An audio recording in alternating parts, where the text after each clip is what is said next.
সুদর্শন বাবু গোড়ামার্কা, সুদর্শন বাবু গোড়ামার্কা।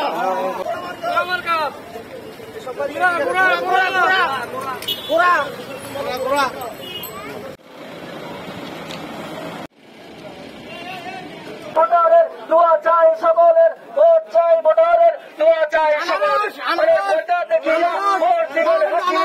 কিন্তু ভোট দিতে হচ্ছে। এটা তো আর এটা তো আর পৌরসভা বাতিল করার কোন সুযোগ নাই।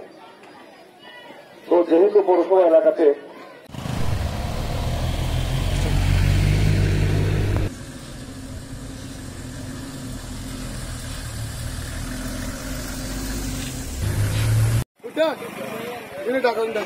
হাসতে কেন্দ্রে যাব, ঘোড়া মার্কায় ভোট দেব, ঘোড়া মার্কায় ভোট দেব, হাসতে হাসতে কেন্দ্রে